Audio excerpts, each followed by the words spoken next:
Okay. Hello, everybody. So we are live now. Still waiting for the participants. Probably, still we can still wait for like 1 to 2 minutes for everybody to join us.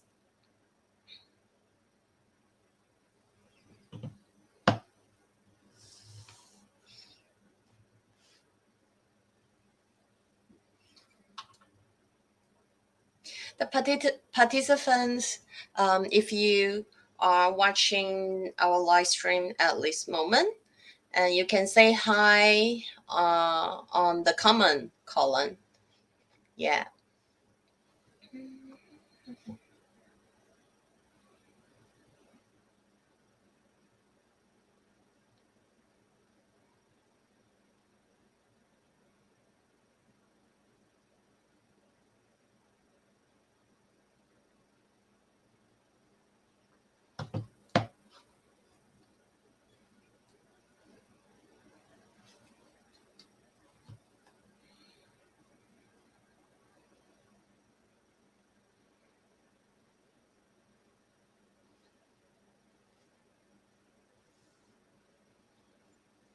Oh, my colleagues told me the Chinese version probably has some issues, technical issues at this moment. So let's wait for probably 2 minutes that them solve the issues. We do have two different channels, one in English, one in Chinese. So the Chinese one will be our interpreters to help everybody do the translation.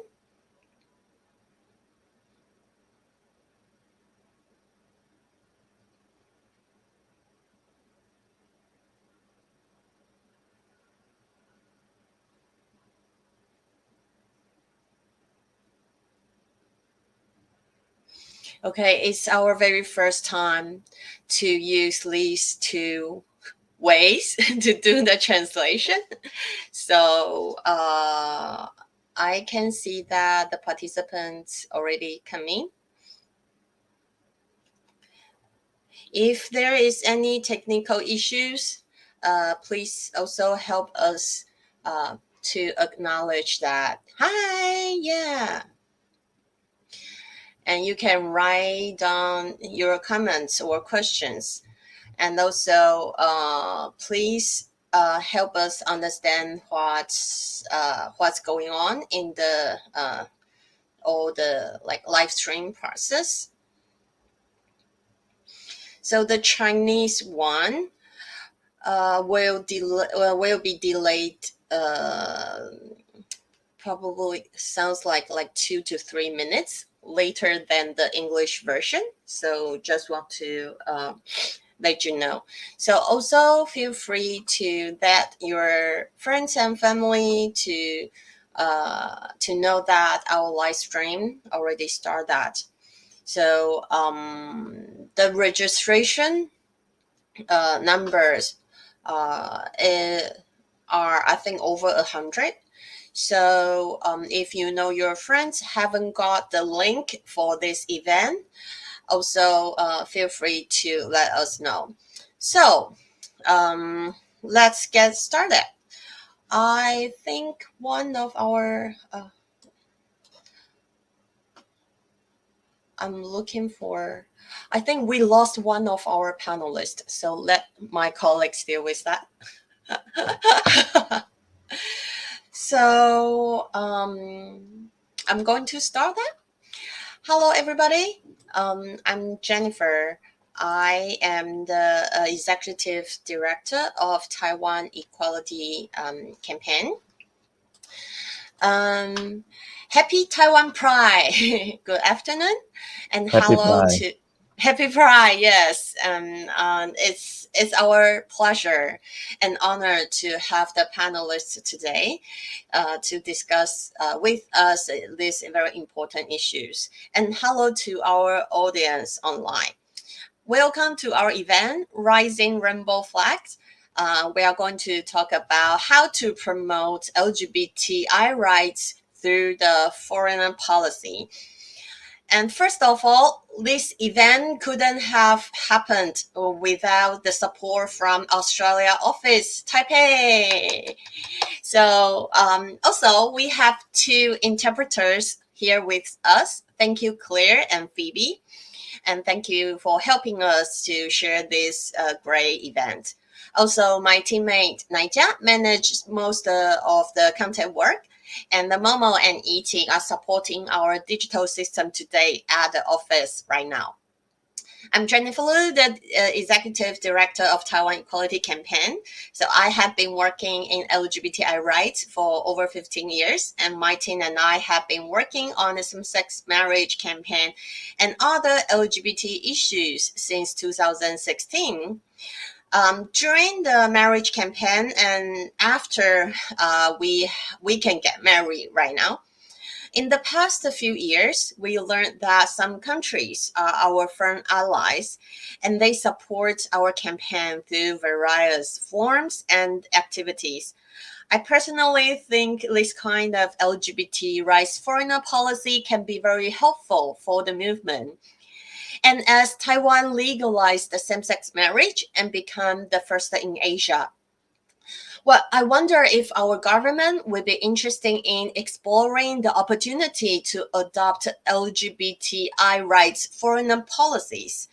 And of course, we will, the Taiwan Equality Campaign, we will try our best to advocate that. But also, we are very interested to know other countries' experience in the activists and the diplomats' perspective.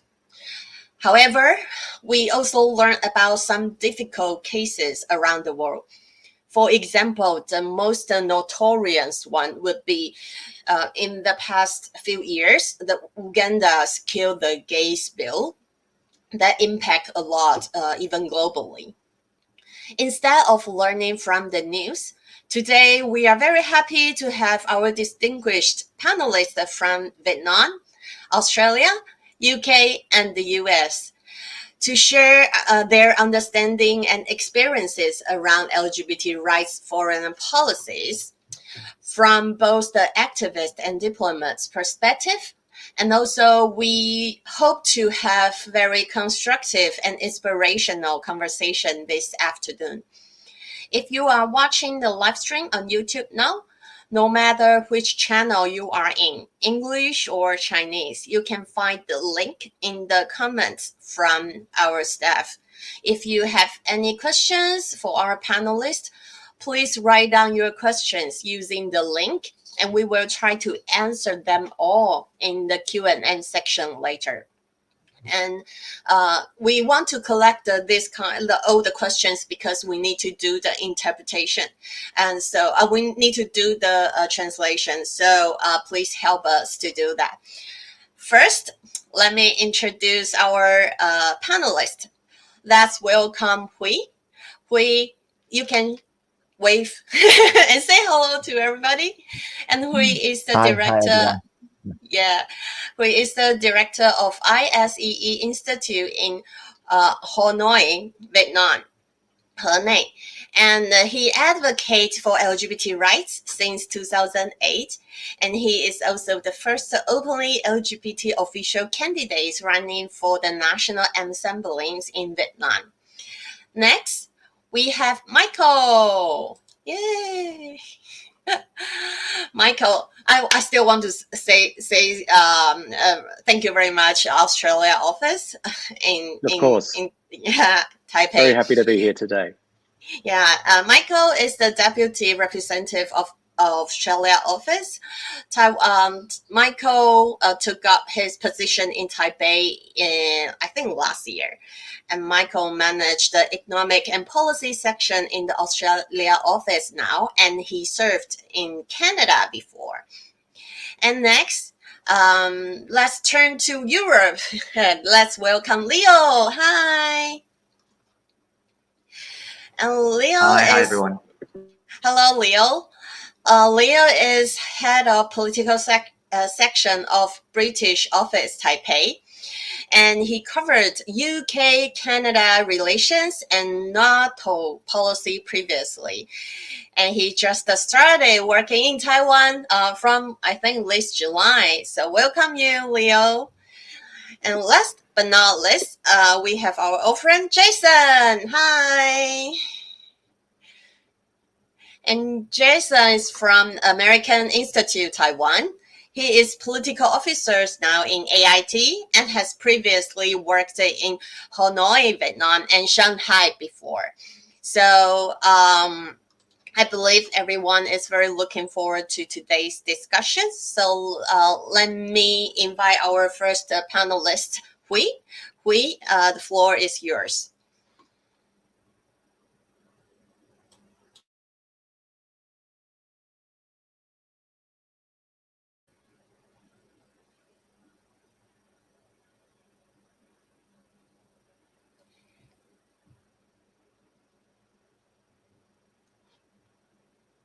Thank you, Jennifer.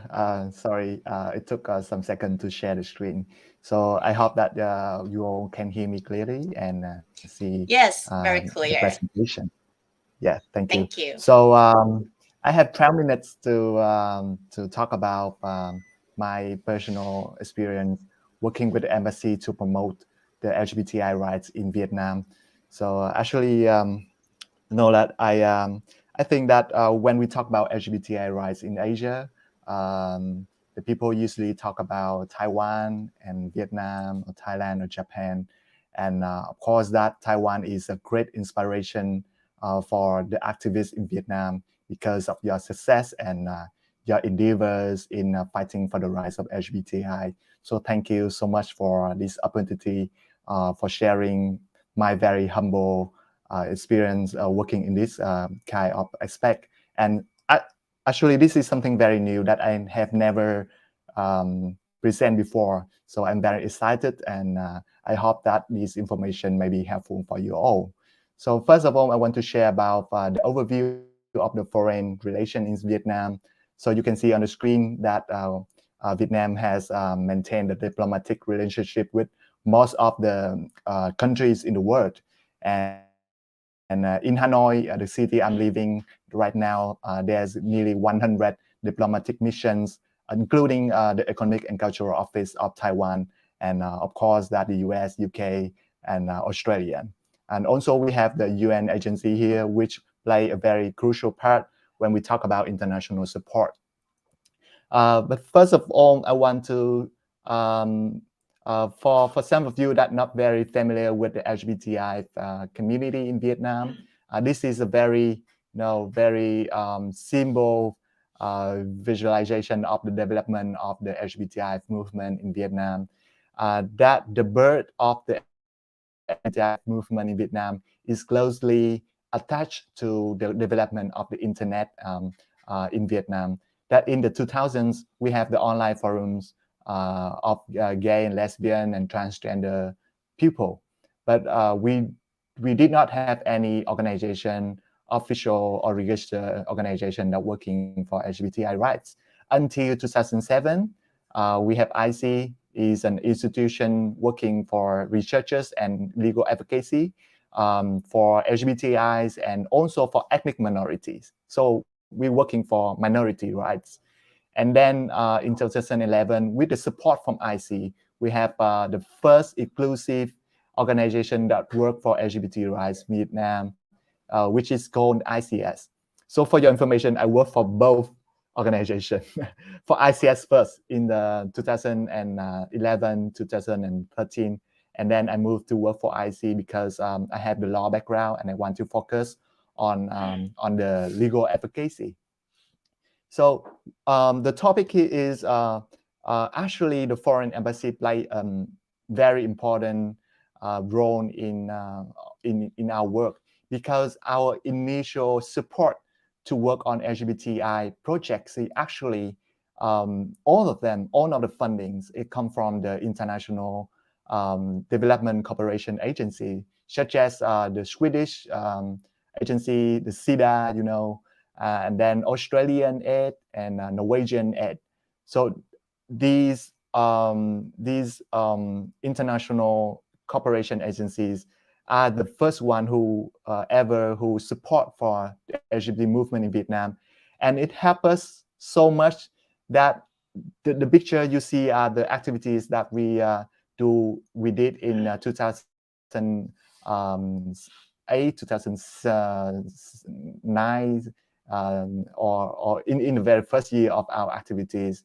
So this funding goes to the trainings or help us to do very important leading researchers, public awareness campaigns, and of course, it's help us to develop the organization which becoming the independent and registered NGO with the government. So it's very important that we have those core funding to have the NGO working for LGBT rights in Vietnam.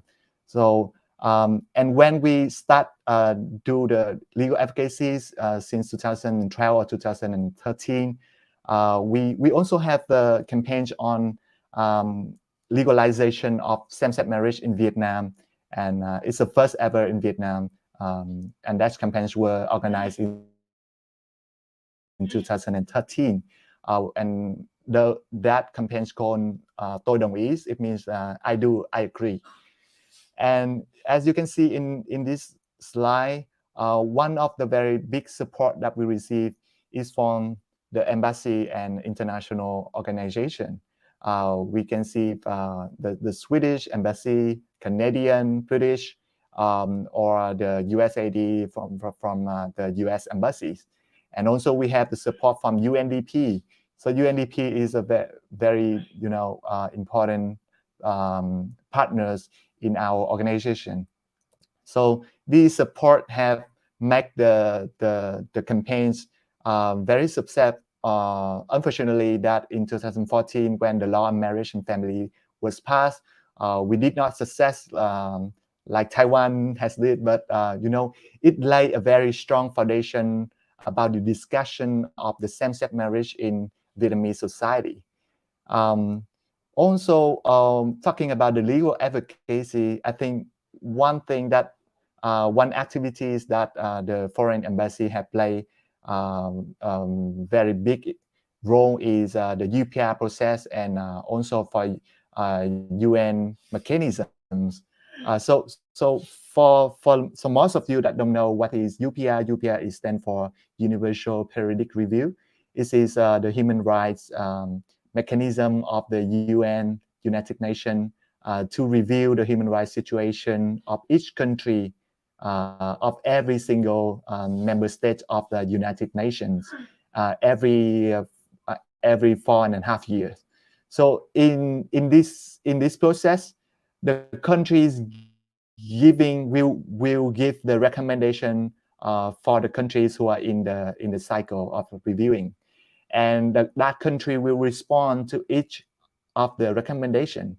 So this is very important that the civil society like IC will provide the foreign embassy with information about the situation of the LGBT rights in Vietnam, so that they can give the reasonable and the rights recommendation with evidence-based information to the government. So in this case, to Vietnam.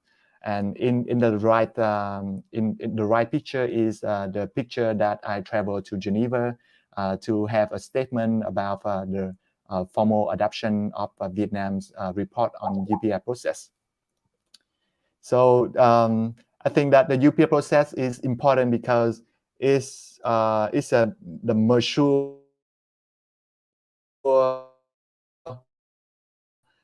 on multilateral. And I still remember that when I traveled to Geneva, and the mission there talked to me that they also receiving the information from the embassy in Hanoi. So the information is very well shared between the different agency of the embassies. So another opportunity for cooperation is Pride, because you know that Pride also attract a very huge attention from the society. So I will be talking about the Pride Month first, which is usually happen in June because most of the Western countries, I think, celebrate the Pride Month in June. So you can see that even in Hanoi, the Facebook fans page of the embassy in June, they celebrate a lot of events, talk, and they will hang the rainbow flag along with their national flags. And on their Facebook, they organize different activities at the American Center in Ho Chi Minh City, etc. And in the upper right picture is the picture of the Swedish embassies that they show the slogan "Love is Love" in their offices. So this is great for the visibility. And then in Hanoi Pride is a local pride in September that we also have like Taipei Pride. So we have Hanoi Pride and Viet Pride on across the countries. So you can see that Hanoi coordinate and organize their own group. Like you can see on the upper left in the Nordics for equalities concerning the 4 countries of the Scandinavian countries, and Ireland in the right in the lower right pictures. So I will tell you a story about how embassy can coordinate and make this event is very successful.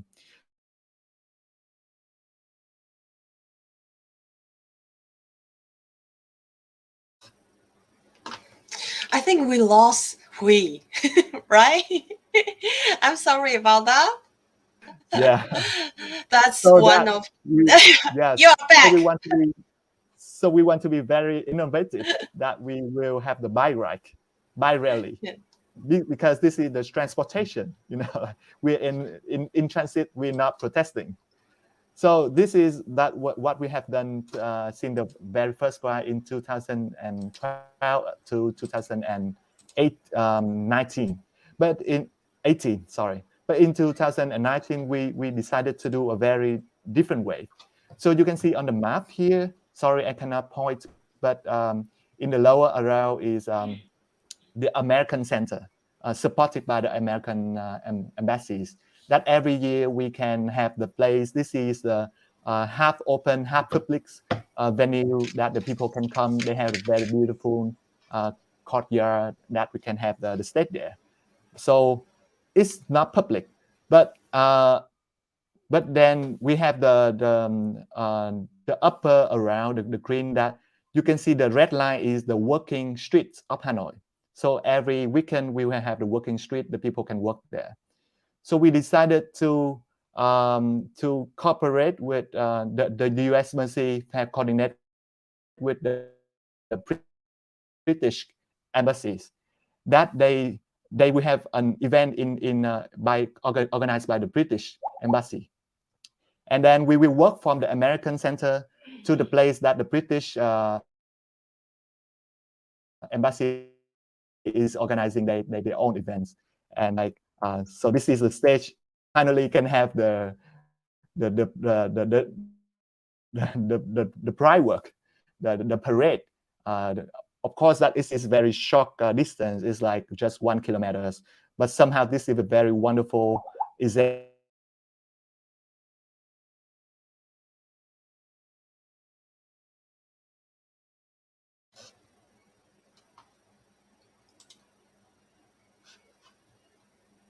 Okay, Embassy so can help us to sorry, Hui. chat also. Yes. Excuse me. We seems Yes. like have some technical issues. We lost you a little bit, like a few seconds. Are you still there? Okay. Sorry. You can still hear me now? Yes. Now it's okay. So sorry for interrupting. Yeah. Interrupting Thank you. you. So Thank you for you have two minutes left. Thank you. Okay.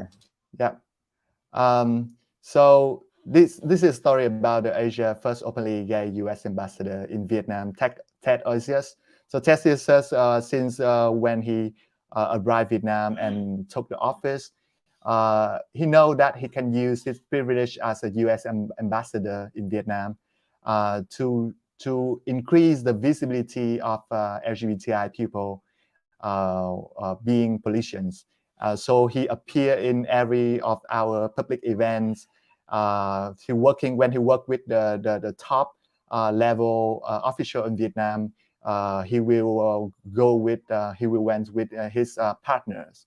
So the U.S. ambassador is just one example, but in Vietnam that we have a lot of other ambassadors who use their position and their opportunity to try to increase the visibility of LGBT and show the support.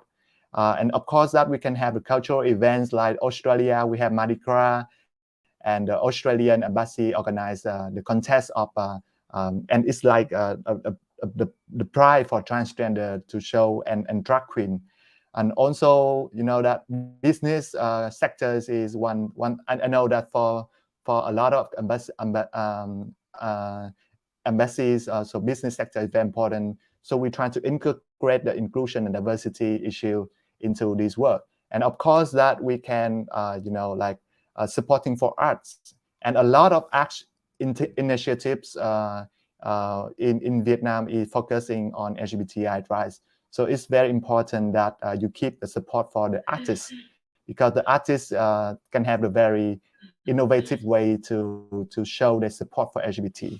So last but not least, so what can be learned? I will be very brief. I think that financial, of course, technical and emotional support for the local movement is very important. So you can participate in our activities and also invite us to your activities. And it's not only Pride or Summer Pride, because you know that we had the dilemma of celebrating the Pride, because in June all of the embassy organized their Pride, and then in September again, you know, like we have another Pride, so the energy is lost a little bit.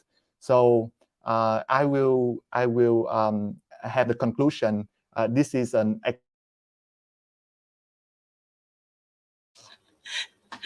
I think we can wait for the conclusion later. That's one of the interesting part of the virtual event, that sometimes we lost our panelists. But let's stop here for a bit. Yeah, waiting for him to come back later. But we still want to thank Tu Hui. I hope he can come back later. But a lot of Taiwanese people, we think we understand Vietnam, or because we do have a lot of interaction before in the civil society. However, we rarely have the opportunity to listen to the local activists. Actually, they are going through very similar process like Taiwan a few years ago. So we hope we can have more opportunity to work together in the future as with our solidarity. So next, I want to invite Michael to share the Australia perspective and his personal story. Michael, the floor is yours. Thank you very much, Jennifer. Great honor to be here today, and thank you to the Taiwan Equality Campaign for inviting me to speak. Also a great honor to be sharing the virtual panel stage, not only with colleagues from Taiwan, but also from Vietnam, the US and the UK. I will wish everyone a happy Pride to start off with, but at the same time do also want to pass my condolences to any participants that are listening from Kaohsiung, and indeed to all Taiwanese participants for the terrible fire that happened earlier this week and the tragic lives that were lost there. Okay, but today I want to talk a little bit about Australia's approach to advancing LGBT rights through our foreign policy. We'll go to the next slide. So yes, this is kind of the structure of my presentation today. I'll talk a little bit about me to start off with, to introduce myself, and then some of the activities we do internationally, particularly in the multilateral space through the United Nations and other organizations. and then talk a little bit about the direct work we do bilaterally with individual countries, both in our region and around the world, to advance LGBTI rights. And finally, I'll talk a little bit about what at the Australian office, what we've done here in Taiwan to this point. And then it's not on this slide, but I want to end on talking a little bit about LGBTI visibility in the workplace and how that's changed over my career. So that's kind of the overview that I wanted to present to you. So next slide. So Jennifer introduced me a little bit earlier. So I'll just say that, yes, I've worked for the Australian Department of Foreign Affairs and Trade, which is our foreign ministry, since 2007. So almost 15 years now. I have previously served overseas at our mission in Canada, in Ottawa, and I've had a number of other roles over my time in the public service of Australia. I've been here in Taipei as the Deputy Representative since August last year, so a little over 1 year. And here I work on the economic and policy issues and work towards deepening the friendship between Australia and Taiwan. And of course, one of the aspects I'm most happy to work on is working with organizations such as Taiwan Equality Campaign to talk about, to congratulate Taiwan for its achievements and talk about what more work there is to do. Okay, next slide. And also, my other important role is to be a husband and father. So you can see there are a couple of photos of myself with my husband, Krista. I actually met him on my first posting in Canada. So he's Canadian originally, now an Australian citizen as well. But yes, we were married in 2012, 9 years ago now. Yes, it's almost our 10-year anniversary, which has gone by very fast. And then we have a little girl named Eva, and she was born in 2018. So she keeps us very much on our toes. So they're kind of the two sides of my life now, the work side and the personal side, both of which keep me very busy. Okay, next slide. So it was interesting actually listening to Hui talk a bit about the journey in Vietnam, because of course I think that the journeys that all our countries have taken, Taiwan included, and certainly Australia, it is a long process towards achieving equality. And even though this slide is titled Equality in Australia, there are still some issues, where you would say we're still working towards achieving true equality in Australia. But of course, we're very proud of having made it as far as we have. And certainly in my lifetime and in my time in the workplace, there have been significant legal and societal changes in Australia towards acceptance of LGBTI people. And this includes, as you can see listed here, we have protection against sexual orientation or gender identity discrimination. We have protections for people within same-sex or lesbian, gay, bisexual, transgender or intersex relationships. We're progressively reversing historical convictions of people so in the past, obviously, in Australia, as it is still in some countries, in many countries around the world, in Australia in the past, same-sex relationships were criminalized. And there are still people alive who were convicted under those laws. So they're progressively having their convictions reversed. And of course, we also legalized same-sex marriage in 2017. Next slide. So this is Australia's core belief in our foreign policy on LGBTI rights. Human rights are universal, indivisible, and interdependent. All people are entitled to respect, dignity, and legal protection, regardless of their sexual orientation or gender identity. And this is the basis on which we generate our foreign policy when it comes to LGBTI rights. Next slide. So I'll talk a little bit about the things that Australia does. So these are the 4 main categories of our action. As I mentioned, advocacy in multilateral organizations, bilateral consultations and dialogue, engagement with civil society organizations, and finally, consistent funding to a number of initiatives. Next slide.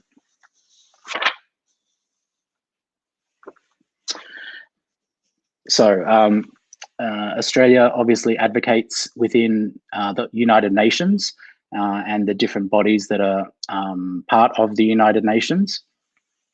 And this includes in 2016, at the Human Rights Council, we established the mandate of the independent expert on protection against violence and discrimination based on sexual orientation and gender identity. We are also a member of the UN LGBTI core group and the Equal Rights Coalition, which is a network of 42 countries that share information on the protection of LGBTI rights and on individual country situations. Next slide.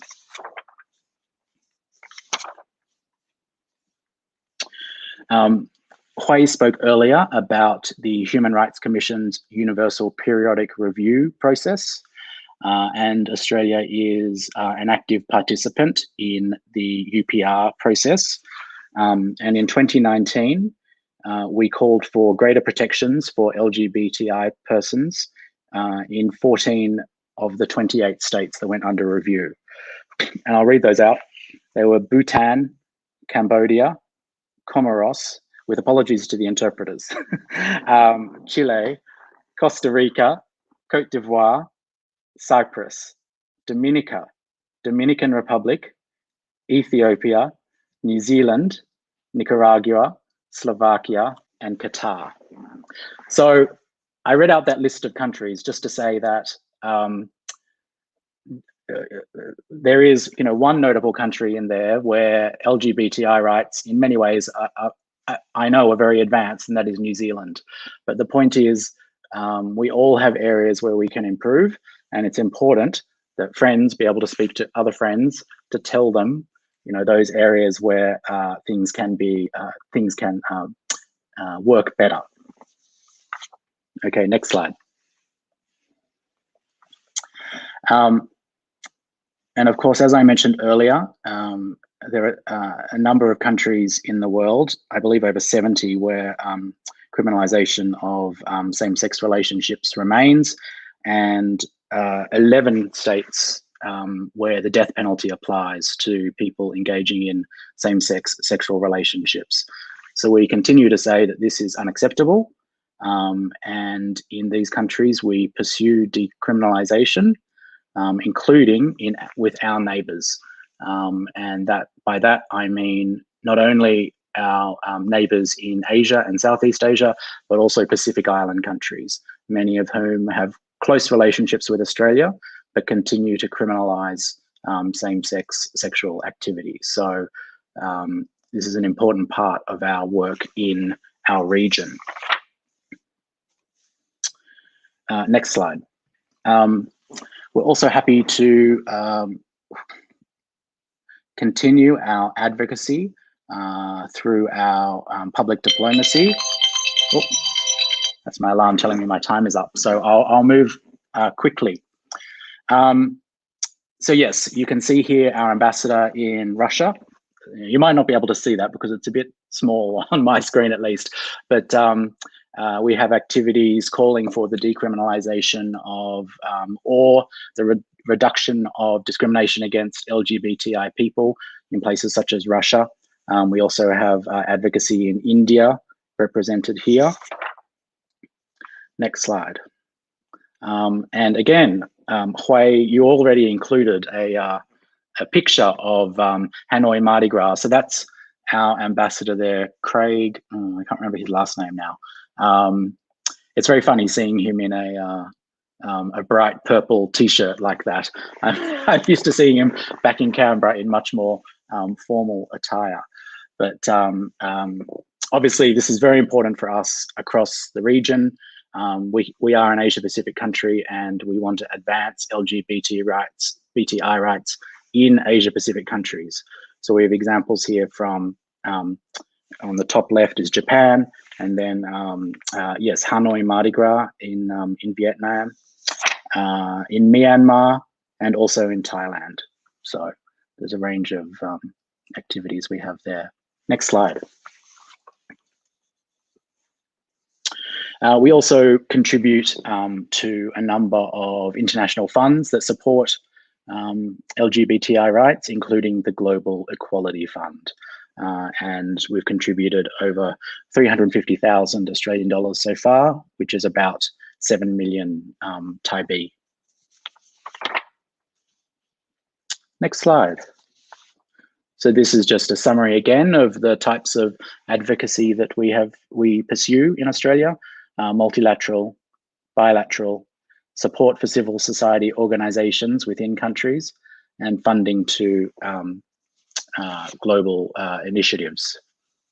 Okay, next slide.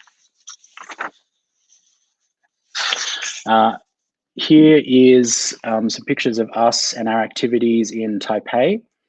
So we're proud each year to participate in Taipei Pride, and unfortunately the parade can't be held in person this year, but I'm very pleased that I've participated in two in the time that I've been here, including on the right, the photo there with my husband and our daughter. That was just a few days after we arrived in late 2019, actually. And in the middle, we had some masks made with kind of kangaroos on them with in rainbow colors. And I will say that I was very happy that we gave one of those to Minister Wang Meihua, your Minister of Economic Affairs, and she wore it on the television. So we were very happy about that. And finally, I realize I'm out of time, but the next slide, please. I just wanted to talk a little bit about the importance of organizing in workplaces to support LGBTI people. This is something that has come a long way in the time I've been in the workforce, from when I first started in the department in almost 15 years ago now. We didn't have an official organization that represented LGBTI employees. That was created maybe 5 or 6 years after I started, and my employer sponsored us to have a float in our Sydney Mardi Gras in 2017. So, which I thought was a great development from a time when, there was a lot of discrimination experienced by people in the workplace. People felt afraid to talk about their sexuality in the workplace and unwilling to come out. And I think this is an area where I've seen great strides in Australia in recent years. Most organizations now, or many organizations, sorry, I should say, have an organization that represents their LGBTI employees. In my employer, we are officially recognized by the department as a group, so that when new policies come out in our ministry, the LGBTI network is one of the groups that it's officially consulted by our our human resources area when they're implementing a new policy. And, when I look at Taiwan and the great strides that Taiwan, of course, has made, but I think this is one of the next steps that perhaps we could see more of here in Taiwan, to have greater visibility of LGBTI people, not only in the community, but also in the workplace. So I'll leave it there. Thank you for your time. Thank you, Michael. You have mentioned a very important issues at this moment, which is the equality in the workplace, and Taiwan Equality Campaign and our friends organization, Taiwan 同志 Hotline. We are working together, try to promote this important issue in Taiwan, because according to our survey, still over 50% employees have a difficult time to come out in the workplace. That impact a lot of their personal and professional performance. So thank you, Michael, to mention that, and also thank you for sharing your personal story. And we are very looking forward to the Australia can do more in the Asian Pacific region in the future. So that's fly to the UK. And we are very happy today to have Leon, who were just started work in Taiwan a few months ago, and we are looking forward to your share. And the floor is yours, Leo. Jennifer, thank you very much. And first of all, apologies for my technical issues at the very start of the workshop. I wish no one else would have technical issues, but it seemed like it might creep in from time to time. So if you can't hear me for any reason, then please do feel free to let me know. But otherwise, I'll try to speak clearly and a little bit more kind of slowly as well. Thank you for the introduction too. My name is Leon Mann. I became the head of political section at the British office in Taipei in July this year. I actually arrived in Taiwan since last summer for my language training. So I've had a bit of time to actually speak with people, to get to know the city, to travel around the island as well, and have been inspired by a lot of stories and the energy that I see from civil society, particularly on this important issue that we're talking about today. I think what I'll do is I'll briefly explain kind of how the UK sees LGBT rights and why we think it's important. I'll talk a bit about the LGBT plus landscape in the UK, because I'm sure the audience would know that the UK and Taiwan, as well as the others with whom I have the honor to share the platform today, we have shared values, we have common values, but what does it actually look like in the UK? So I'll talk a little bit about the UK situation. And then I'll move on to giving a few examples of how the UK uses foreign policy to promote LGBT plus rights. And I'll end by talking a little bit about the future as well. So in terms of how the UK sees LGBT plus rights and why it's important, I mean, we see LGBT plus rights as an integral part of human rights, and we believe human rights are universal and it should apply equally to all people. We fundamentally oppose all forms of discrimination, and we work hard to try and uphold the rights and freedoms of LGBT plus people under all circumstances. That is our ambition.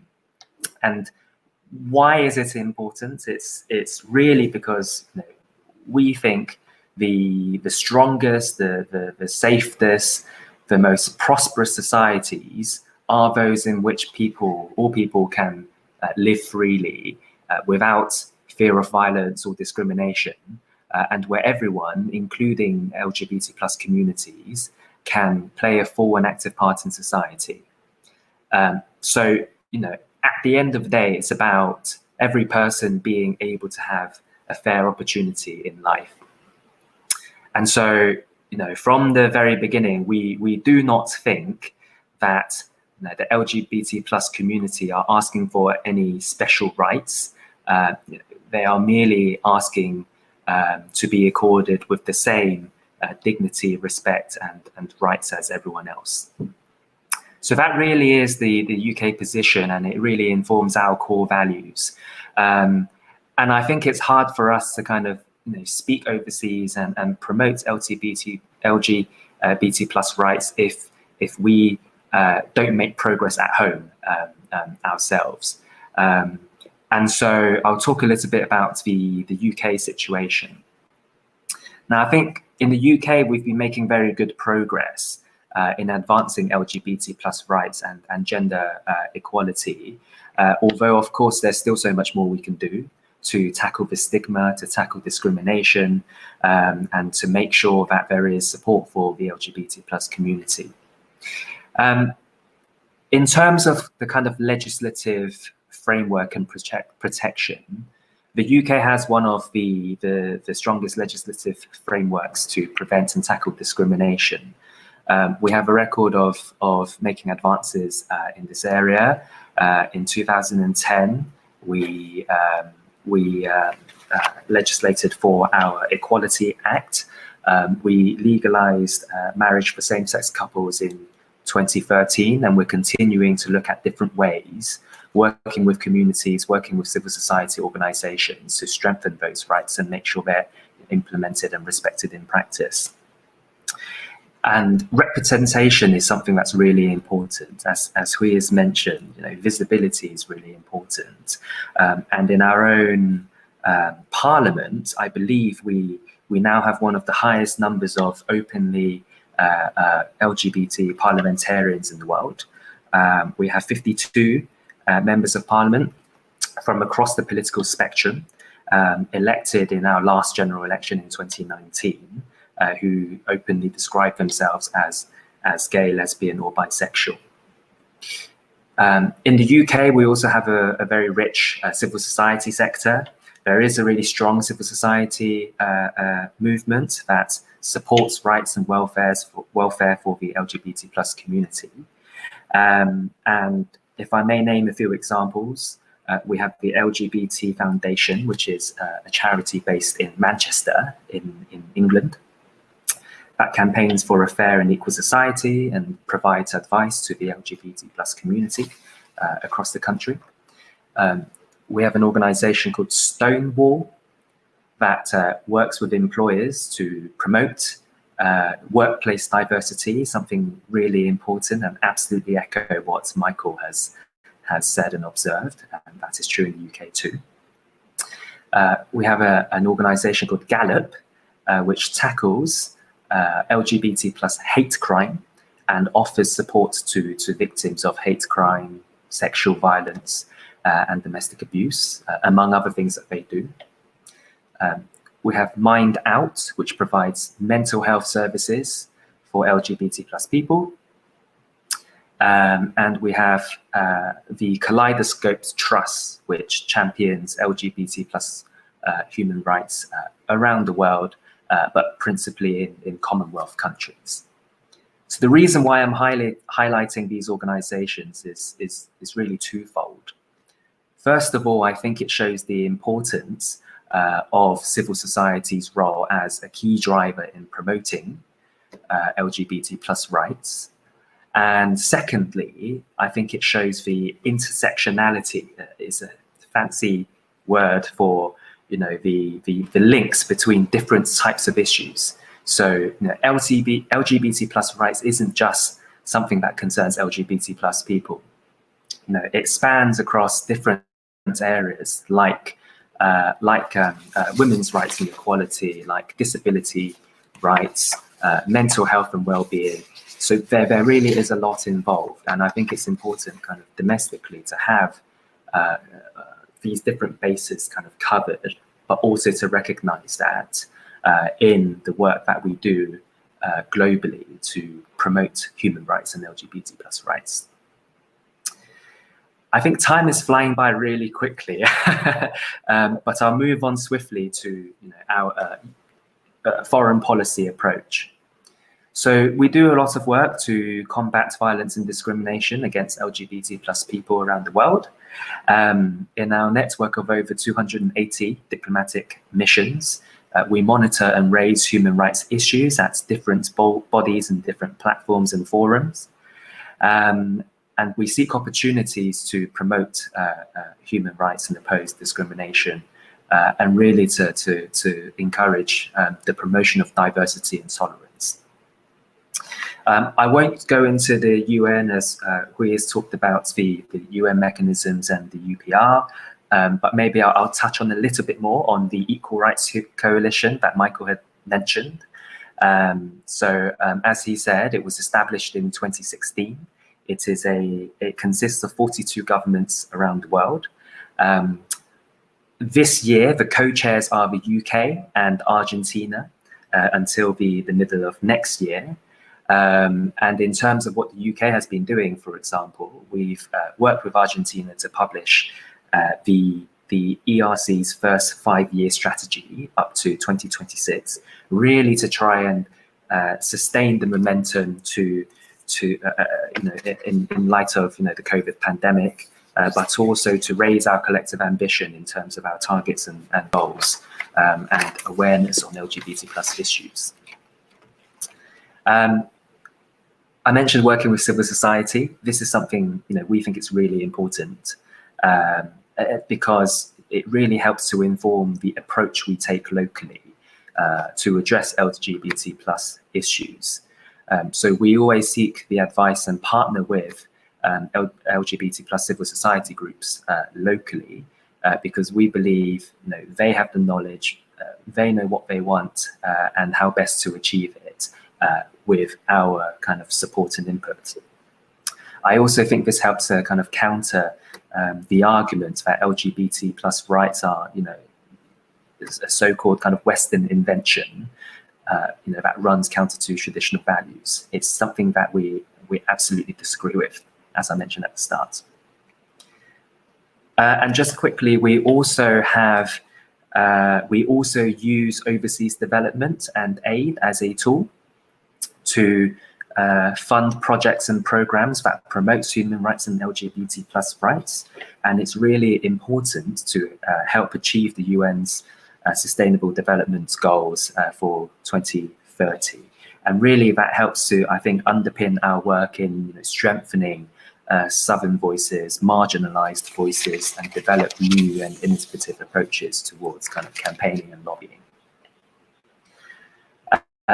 Finally, we're also trying to bring the domestic into the international, and I think this is something Taiwan really has an opportunity to do too. And in the UK, our Prime Minister back in May this year appointed a special envoy on LGBT+ rights to really bring the UK's domestic work to supercharge the global work that we do. And his focus, for example, will be on progressing kind of legislative reform and tackling violence and discrimination and ensuring kind of equal access to public services for LGBT+ people.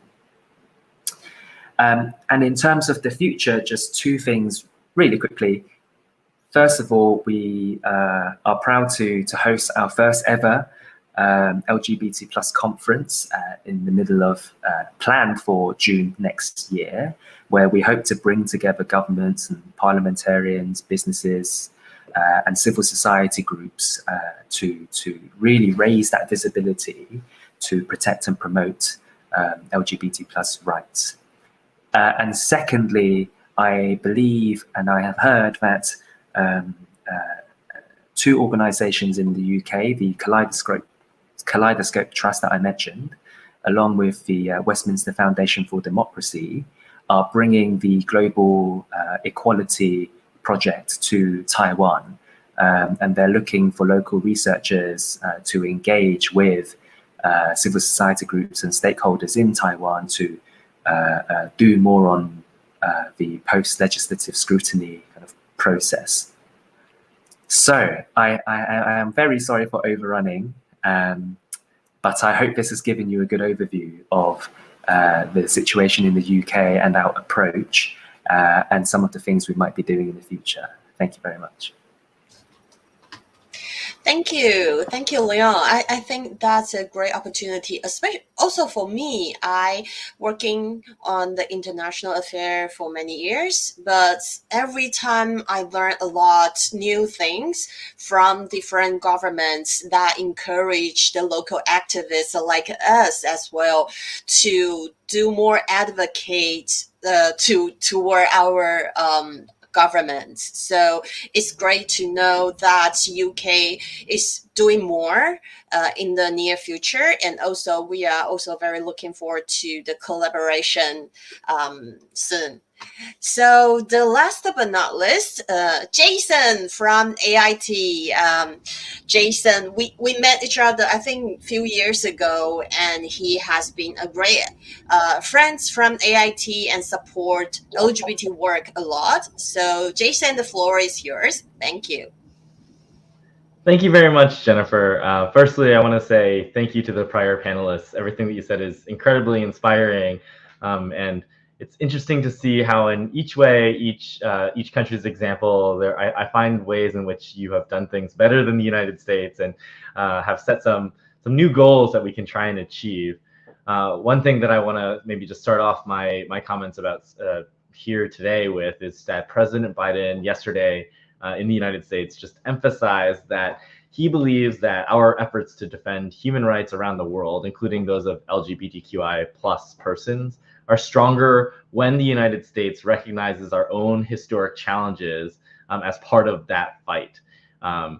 You know, I think Leon said something similar, but leading by example means taking action, meaningful action at home to renew and defend our own democracy. So, you know, with that, you know, I think I want to emphasize that the U.S. is also trying to make our own new achievements going forward. And I have a couple photos to kind of emphasize some of the ways in which we are trying to make progress at home. I think if you can see it, one of the main ways in which we've tried to make progress in the last year under the Biden administration is through visibility. So we have our very first, and I know this is probably not first for any of you, except maybe Vietnam, but our very first openly LGBTQI plus cabinet member, that's Transportation Secretary Pete Buttigieg. Hugely significant, but not only at the cabinet level, we also have the first ever transgender presidential appointee in the United States, and the Assistant Secretary of Health and Human Services, Dr. Rachel Levine. And overall, President Biden has nominated more than 200 different appointees who identify as LGBTQI+, including in very highly visible positions, the State Department spokesperson, Mr. Ned Price, who I think everyone in Taiwan sees on TV every time he says something nice about Taiwan, and also the first openly gay Black woman to serve as the White House Deputy Press Secretary, Karine Jean-Pierre. That said, the Biden administration has also taken some significant steps to lift or modify existing regulations within the United States, including expanding federal protections against discrimination to include gender identity and sexual orientation for the very first time. And that extends from everything from federally supported housing to public education. That's really quite important. And I think it's an acknowledgement that the U.S. still has a long way to go. One of the other things that President Biden has done is sign the Post-Memorial Designation Act that commemorates the horrific shooting that happened in Florida in June 2016. Because quite frankly, the U.S. still has a long way to go in ensuring that everyone in American society continues to respect LGBTQI+ rights. And the Biden administration is also seeking to pass the Equality Act that would extend civil rights protections to LGBTQI+ persons across the United States, because currently in a majority of US states, 29 states, LGBTQI+ persons actually do not enjoy full non-discrimination protections. But again, as I said at the beginning, the core of our policy is actually to improve what we're doing at home, because it helps us become more credible and more successful in advocating for the defense of human rights overseas. One of the more inspiring things that that I found personally working in the State Department and our foreign affairs apparatus is that President Biden signed a memorandum in his very first month in office on advancing and promoting LGBTQI plus rights around the world.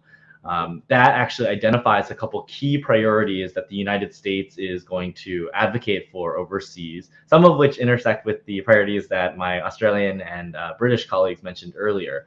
The first of those is combating criminalization of LGBTQI plus status or conduct abroad, because we really think that when a legal system is used to oppress or discriminate against LGBTQI plus persons, that is the most fundamental violation of basic rights. In addition to that, we are paying special attention to the most vulnerable LGBTQI plus persons, which for the United States we've identified as refugees and asylum seekers.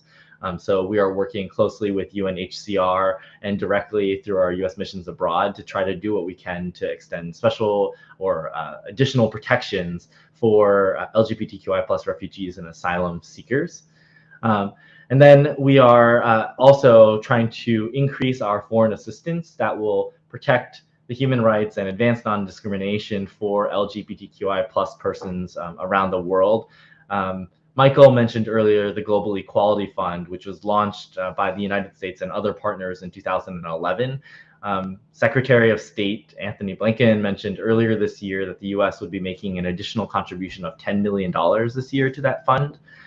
In addition, the USAID has a multi-donor LGBTI Global Human Rights Initiative, which works together with Sweden and Canada, doing similar work around the world to support LGBTQI plus advocates, to provide emergency assistance, and also to advance non-discrimination.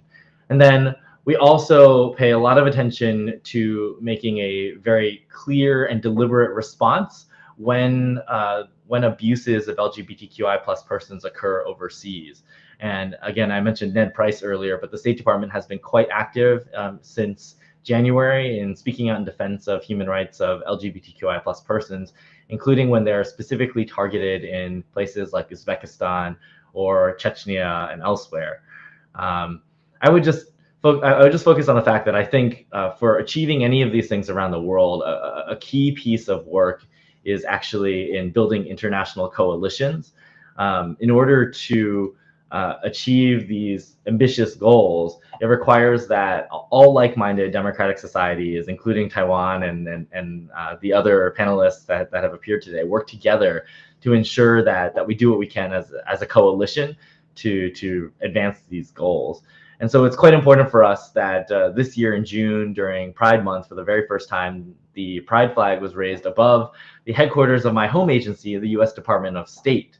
That's incredibly significant because it shows that it's something that the State Department is making a quite serious commitment to advance all around the world across all of our diplomatic missions.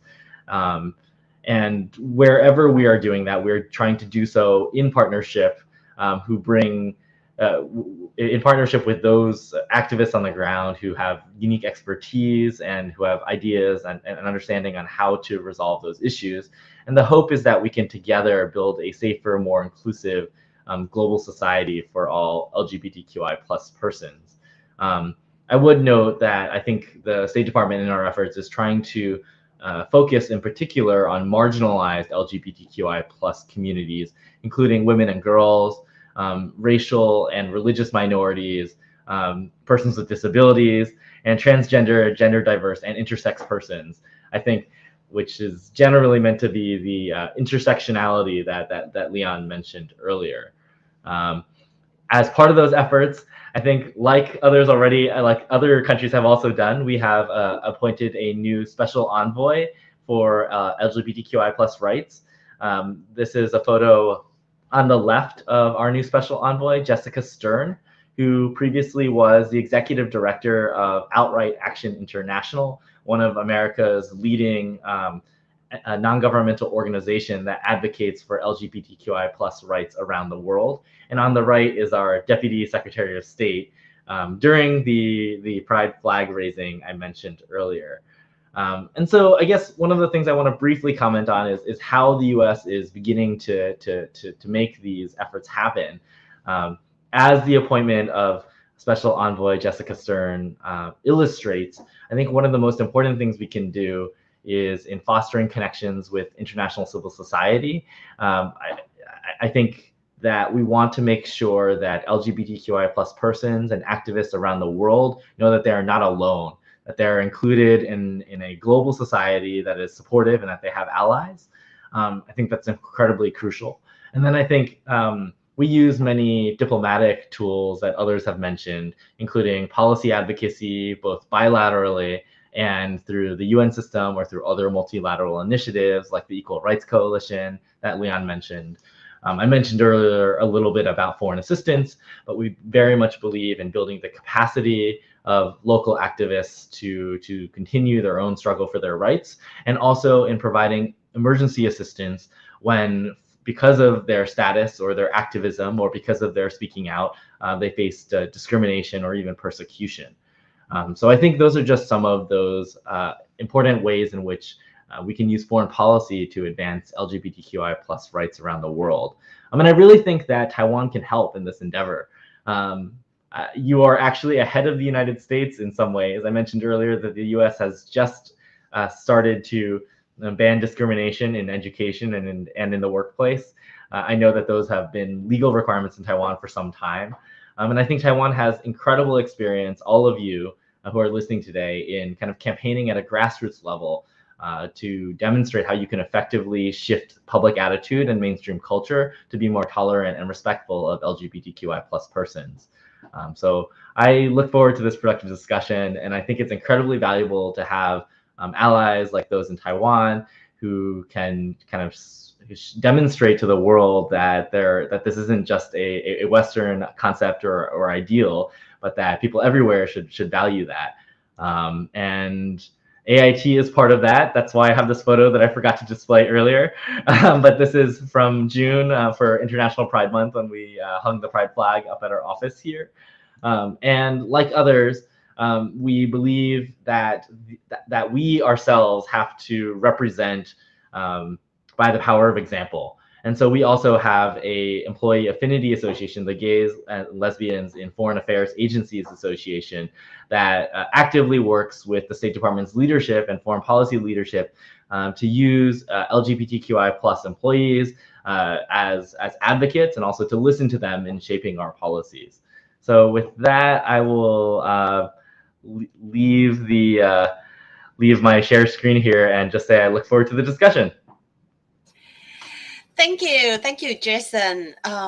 Jessica actually is one of my very good friends from the US, and during the marriage equality campaign, we actually, the Taiwanese activists work a lot with United States civil society, and we learned a lot from their previous experience before. So it's great to see Biden government can point out a female, a lesbian, and to be the envoy, and that's very impressive, and we are very looking forward to her contribution. And I know she has strong interest to working with Taiwan as well, so we can talk more in the future. Okay, so thanks to every panelist, and I'm very excited to the questions, and we already got some questions from the audience, and we from Chinese and English questions. So if you have any questions, please write down in the form, and we can organize them to our panelists. But first, I want to I also prepare a question. That's the one I really want to know. So this question is for every panelist, which is, do you have any suggestion for the Taiwan government or activists regarding advancing LGBTI rights through the foreign policies? So I want to start with we, and probably maybe you want to have your conclusion first and then to the questions. Yeah. Okay. Sorry for the loss of connection in my last presentation, but somehow it's good because it's safe for my conclusion, which is very relevant to your questions. That what can the activists or the government or even the foreign embassy can do in this kind of cooperation. So again, I will share my screen very quick. This is not a presentation, just the response to to your questions.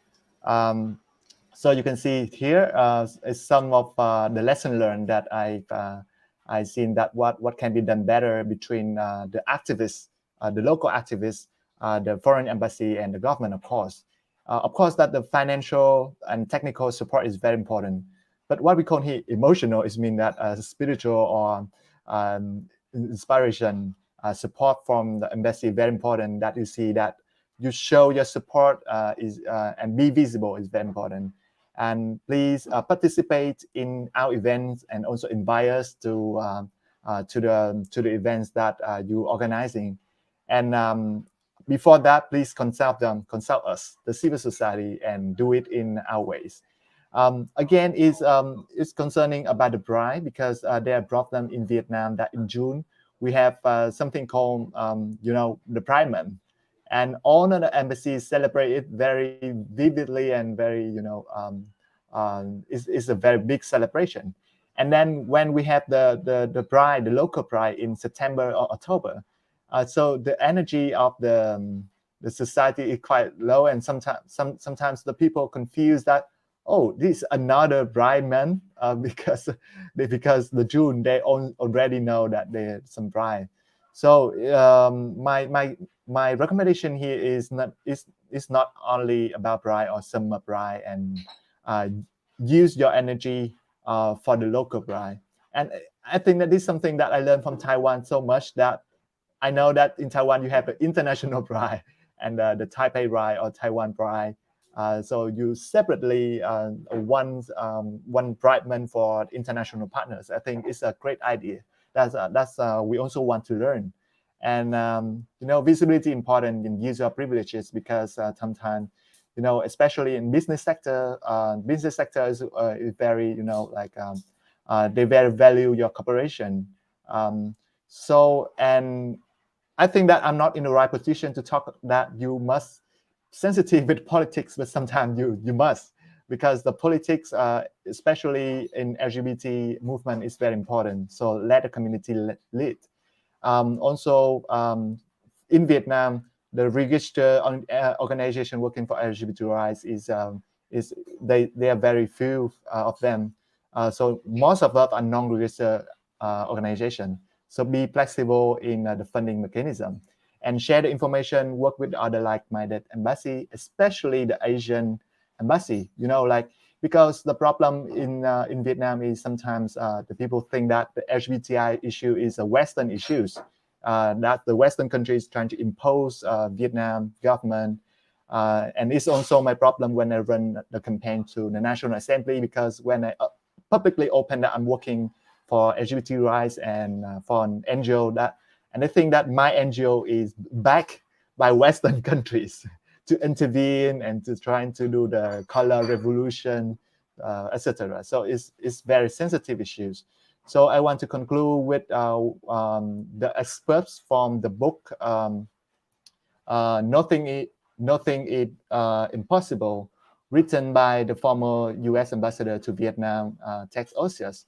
And you can see that in this excerpt, I highlighted that Tex Osius, the former U.S. ambassador, know very well that they are not the one who settled the debate about what kind of society that Vietnamese people want. So the best way that to promote inclusion is not to impose, but to cooperate and follow the civil society. So that's my response to the question. Thank you. Yeah. Thank you, Hui. I had an experience that when I joined the LGBT caucus group in the UN, we want to talk to the ambassadors in the Asia region. So there were the representative from Vietnam, from Cambodia, from Thailand, but most of them, they rarely know and rarely understand what is LGBT issues. Even they seems like they always say, I got and feedback from the representative actually from Vietnam, and I still remember she say, oh, we don't have these homosexual issues in Vietnam. But luckily that's that's a meeting hosted by Australia office in the UN. So the ambassador during that time in the UN from Australia actually share their experience and how do they acknowledge that they have LGBT citizens, and what's the history of Australia government promote the LGBT issues. I think that is a really good sharing experience between different governments. And so I totally agree with what you say. And in different positions, we can do different things. Next, please, Michael, do you want to share a little bit your thoughts about that? Sure, thanks, Jennifer. So I think really I just have a couple of points which kind of reinforce what Hui has just said. But obviously Taiwan is in an interesting position in terms of its diplomatic outlook, has its 15 diplomatic allies, which are, you know, very diverse set of countries, and kind of a range of views on LGBTI issues in them. But of course, Taiwan also has a broader network of its offices in other places around the world, including in quite a number in Australia. But I just really wanted to reinforce two of the points that that Hui made, that if, you know, first, I think it's important, you know, these are the kind of the lessons that we have learnt in our human rights advocacy and LGBTI rights advocacy. The first lesson is to partner with the local community. You need to understand that not every solution that worked in Australia is going to work in the host country that you're in. So you need to talk to the local community, understand the challenges that they're facing, and understand their priorities. My second point would be, yes, the importance of visibility in a sensitive manner. So I think we've seen some great examples of, you know, ambassadors from all our countries, you know, diplomats and cabinet ministers, as Jason mentioned, showing visible examples of LGBTI lives, and that is quite powerful in the countries in which you're trying to influence their policies. But again, it needs to be done in a sensitive manner, in partnership with the local community, and avoid any traps of being seen as a foreign concept, as other panelists have mentioned. So they're my 2 points. Thanks. Thank you, Michael. And Leon, do you have any answers about these questions? Yeah, thank you, Jennifer. I've been speaking with friends and others to kind of get a few ideas, because I think the best ideas do come from the people themselves and then from civil society. And really, to add to Michael's points, I think for Taiwan itself, I do really think Taiwan has a great story to share, to tell. You know, I won't rehearse everything, but Taiwan's the first place to legalize gay marriage in Asia, which has been a big boost to Taiwan's own kind of visibility and reputation globally. But also, it hasn't been an easy journey either. So I think, you know, if Taiwan is able to continue sharing, you know, your story, not just the good bits, not just how great it is that, you know, you're the first in Asia to do so, but also the challenges that you faced along the way. I think that would make it a lot more kind of real, and people would appreciate the resilience and the effort and the time needed to really chip away at the issue. And I think the story's not over either for Taiwan. So if Taiwan is able to maintain its own kind of progress in this space and to continue to advocate and champion LGBT plus rights at home, then you'll continue to have that momentum at home and overseas as well, and really to be able to inspire others, particularly in the region too. So really do tell your story, tell it fully, and tell it well, but keep on your own journey as at the same time too. And just a couple of other things maybe. I think for civil society and for activists, a couple of us have mentioned intersectionality. So really trying to reach out within civil society to find more allies, to find other groups to partner with, to help one another, to leverage each other's kind of resources, and to really kind of understand the issues, the common issues that you're all facing. I think that is quite a powerful approach towards kind of capacity building. And I think kind of keep on having the dialogue in the spirit of reaching out to other groups. Keep on having dialogue with your opponents as well, with people who may not immediately warm to LGBT plus rights and the community.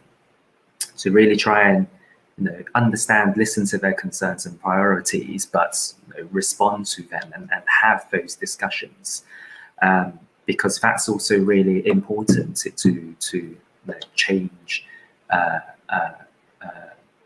trends and attitudes over the long term. I'll pause there.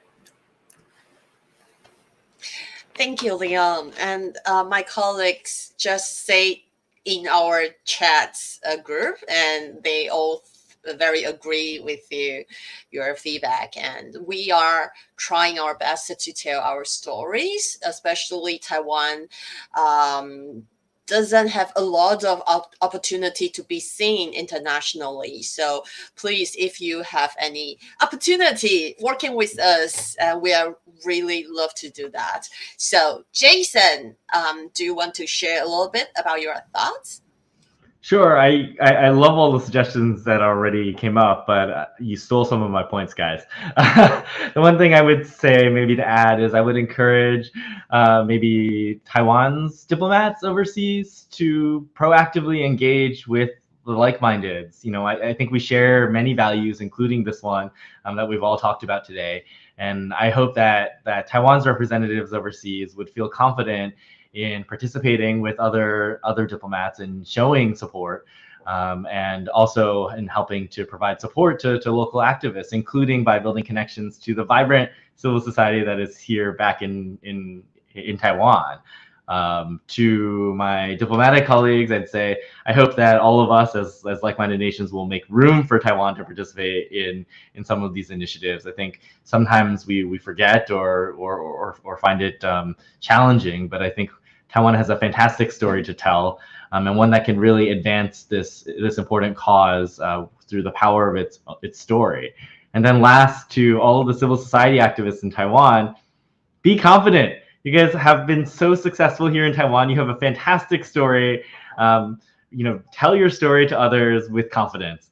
Don't be shy. I think every year during Pride, when I know many people come from all over Asia to Taiwan, there are so many people who are coming for the first time and are so surprised to find such a supportive environment, such a supportive civil society, such an active LGBTQI+ community here.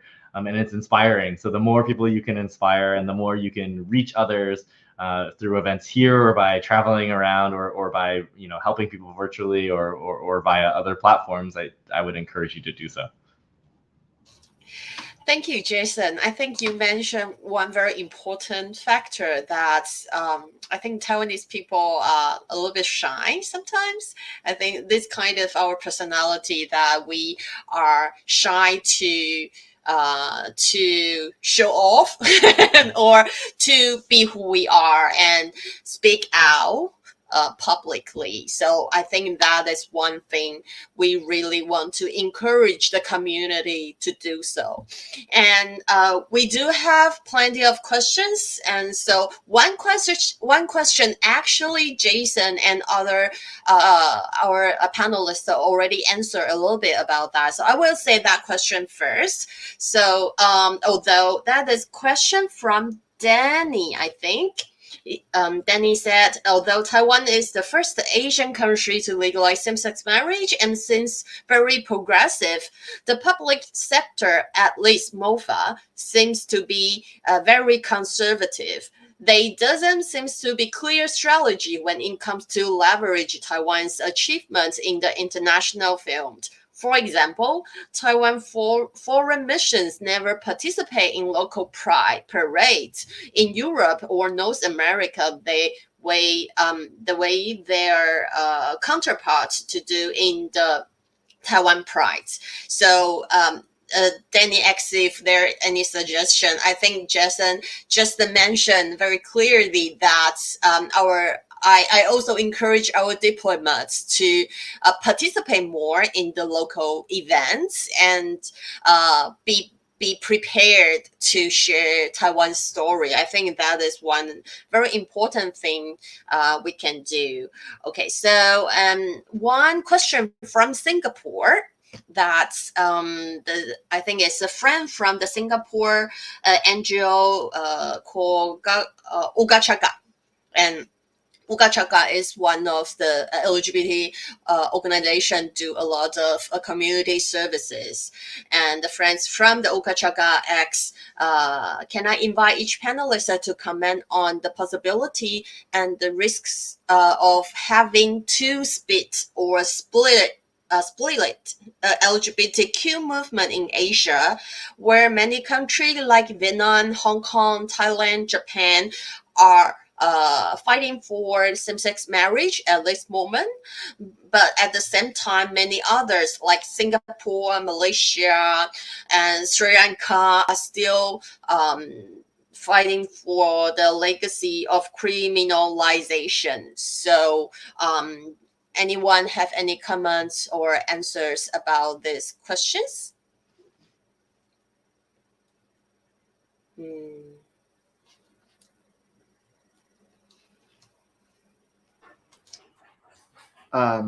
Okay, so just very quick.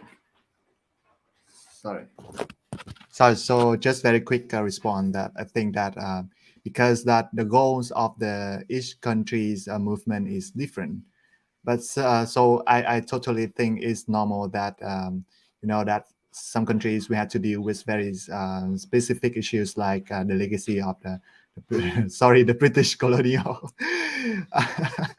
But some countries that we must move up in different direction. And of course that like we say that in Vietnam, marriage equality is just one issue. We have so much more issues of equality, employment equality, or especially in this pandemic time, we see that the healthcare equality is also important.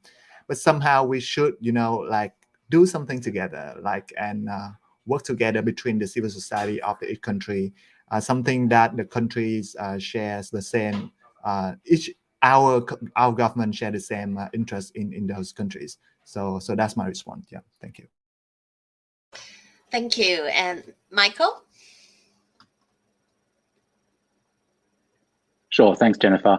I suppose I'd just say that, in relation to the risks of having two-speed or split LGBTQ movements, all our movements in our different countries have moved at different speeds. When I got married in 2012 in Canada, same-sex marriage was not legal in my country. So, it was still a long process back in Australia after that to get to that point. And indeed, when I think back in Australia as well, different different states, different jurisdictions in Australia moved at different speeds. So it goes back to the point that we were talking about earlier.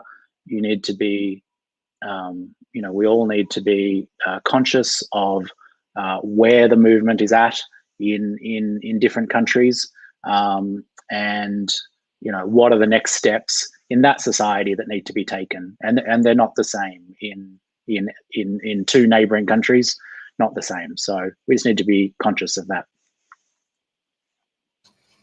Thank you, Michael. Leo and Jason, do you want to answer that? If not, it's okay because we have plenty of questions. Yeah. Okay. I was just gonna. I won't add to Michael's points, but I just wanted to say that these issues, these societal issues, are it can be very tough. And sometimes you move forward, sometimes you move backwards too. So it is really, I think, about kind of recognizing where you are at, I think, as Michael has said, and finding the best way to tackle the issues. Thank you. Okay, so let's move to the next one. Is that okay? Okay, next question. I think it's especially to Leon because we have one participant who is living in Poland at this moment. So this person is curious about, does any one of you have experience cooperating with any gay organization in Poland, and how was that? Because everyone might know that 2/3 of the area in Poland right now is LGBTQ free. So do you think about gay rights in Poland in the future? How do you think about that? I don't know, is he or she or they, but this person specifically asked Leon, but I think other panelists, if you want to answer, that should be fine as well. Perhaps the kind of geographic distance between the UK and Poland makes this a natural question for me to answer.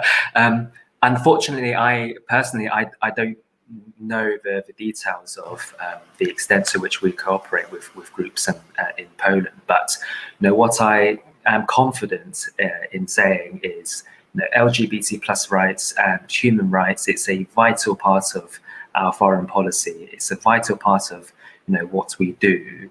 We do want to be a force for good in the world, and I imagine we absolutely, our embassy in Poland would be working with local organizations and activists to kind of fund projects and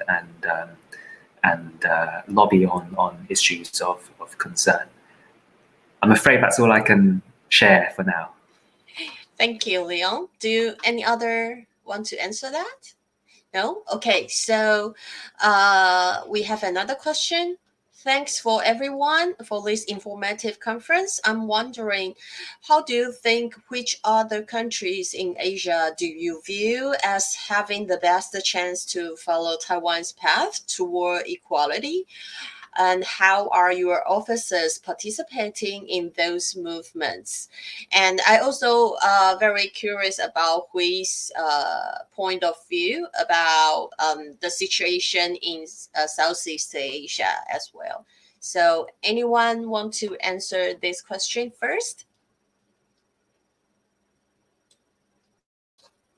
How about Jason? Jason, do you want to? Yeah. Sure. I would just echo, I think, earlier comments that I think every society has its own path towards equality.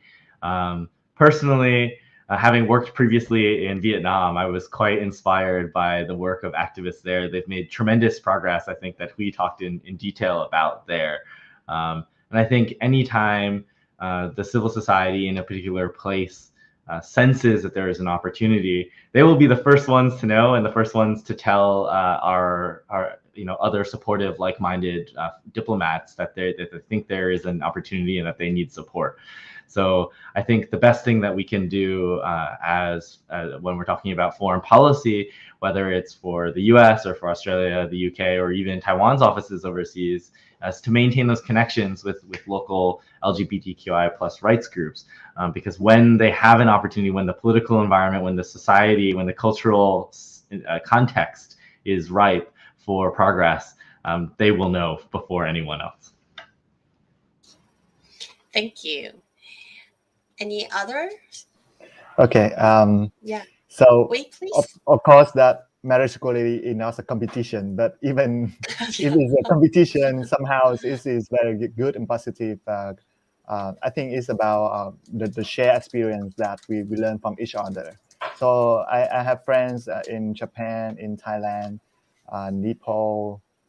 So there's a very good, positive step towards the marriage equality in these countries. And I hope that even which country is the second or the third, but the important thing is we can learn from each other and make it a better place for everyone. Yeah. Thank you. Any other feedback? Okay. I just want to add maybe that please. it's not just necessarily about marriage equality. The U.S. achieved marriage equality some time ago, and we have not achieved equality.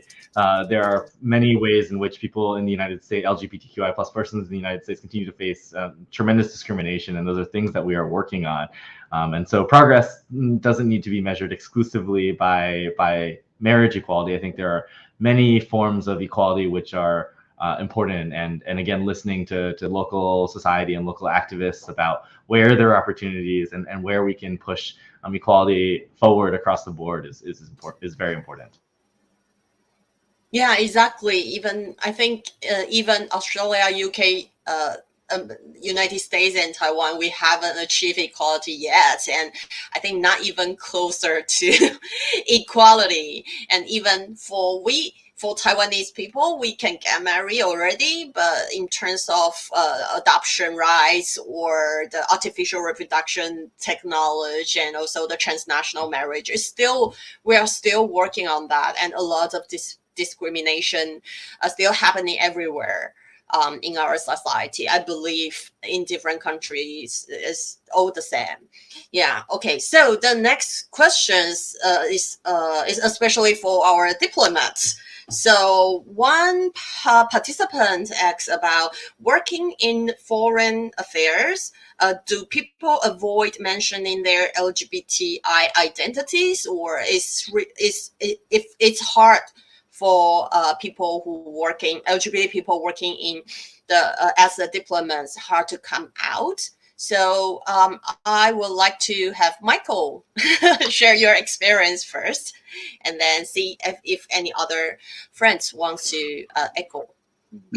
Sure, thanks, Jennifer. So like I said in my presentation, I think this is an area where we've made great progress in the time I've been in the workforce.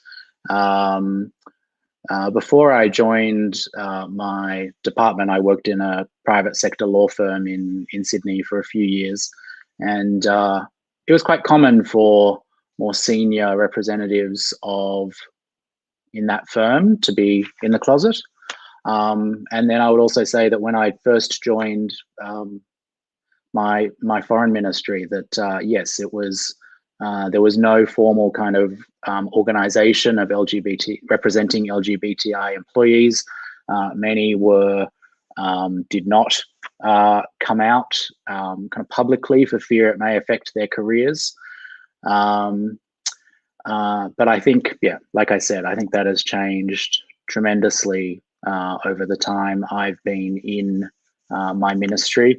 If I think that, yeah, I would not have imagined that I would have marched in our Mardi Gras, in our Pride Parade, behind a banner that said the name of my employer. I had marched in the parade previously, but in a personal capacity and through some of the volunteer work I did, but not with my employer. So, nevertheless, I acknowledge that in some in my ministry may not be willing to disclose their sexuality, but I think for the vast majority, they would find it a comfortable place to be open about their sexuality. But I acknowledge also in other foreign ministries around the world that may not be the case.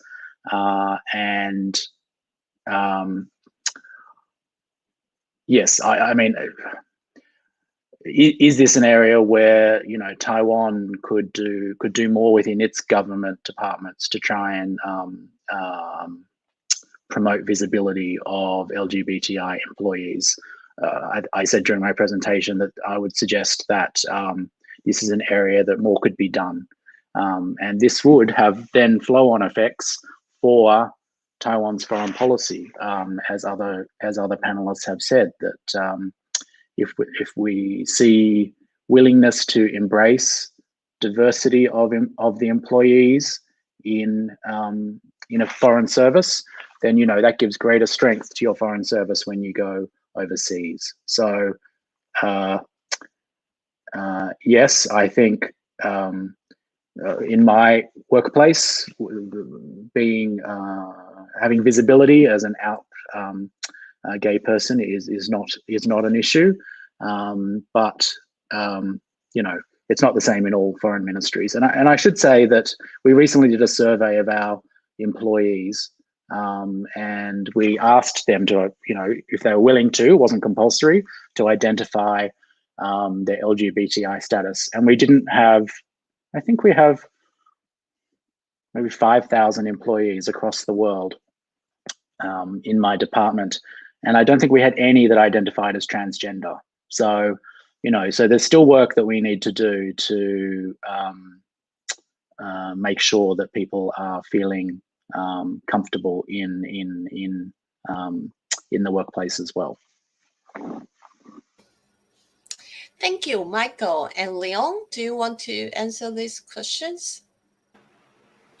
Yeah, I would say that our experiences are very similar to Michael's. There has been a world of a difference compared to 20, 30 years ago, where 30 odd years ago in the British Foreign Office, for example, if you were a woman, then you would be actually locked out of the most senior positions within our system. But none of that exists any longer, and we have, I think there's still more to do, but I believe on the whole, it's about having that safe space, having that room and the option for people to make a personal choice if they want to talk about their identity at work.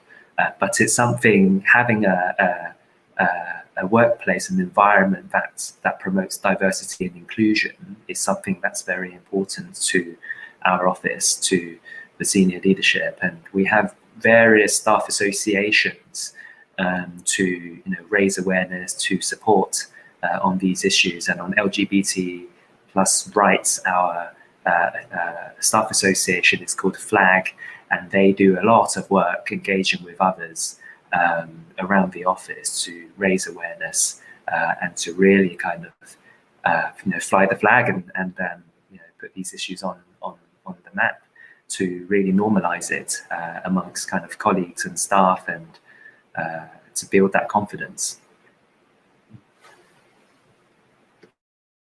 Thank you. And Jason. Yeah, I would just maybe add two things that are specific, I think, for members of the diplomatic corps from the US experience.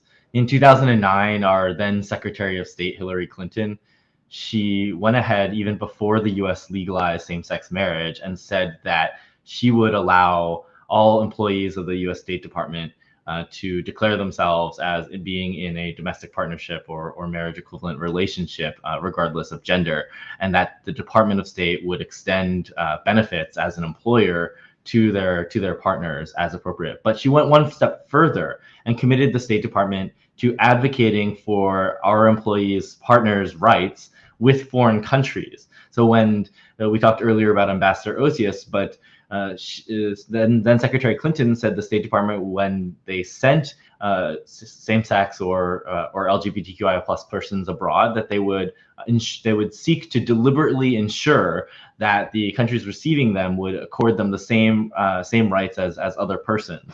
And I think that makes a big difference because it opens the conversations with other partner countries, at least their Ministry of Foreign Affairs. And then I think we're going one step further now, which is we're seeing the State Department encourage our LGBTQI plus employees to speak out and actively engage and contribute their unique perspectives on how to promote LGBTQI plus rights around the world. I shared that photo earlier, but I think the point is that at every U.S. mission around the world, there are representatives of the gays and lesbians and foreign affairs agencies, employee association, that are encouraged to participate in those conversations about how the local U.S. diplomatic mission can be effectively advancing those rights, as well as tackling the issues in the workplace that both Michael and Leon mentioned earlier.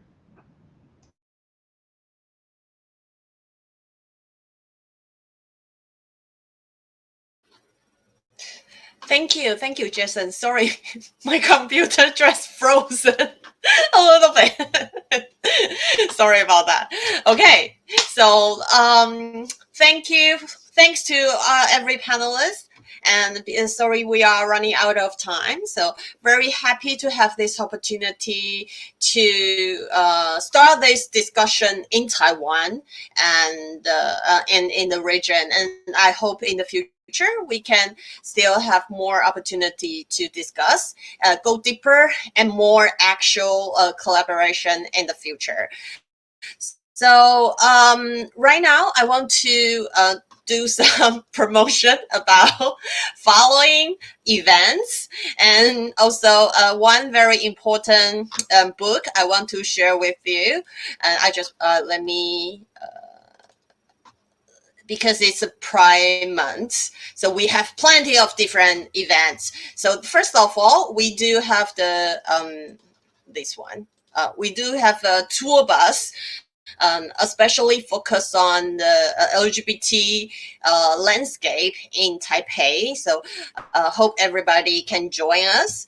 And also following this event in the October 27th, my colleagues Naija and we want to go deeper about how a Taiwanese activist can do the human rights international affairs, and welcome everybody to join us online and also for the physical ones. And also we want to share this book, The Calm After the Storm, 雨过天晴. This is a book memorize all the journeys during 2016 to 2019. And one very special thing is we have English version in the back of the book. This is a photo book, but also we interview some very important persons in the campaign, and also a lot of our allies' stories as well. So right now you can buy the book to support our equality work in the future, but also share the stories of Taiwan with your international friends.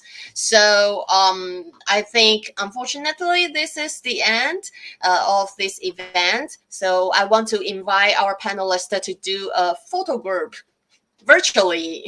So please look at the camera and smile, and my colleagues will do, we make ourselves bigger.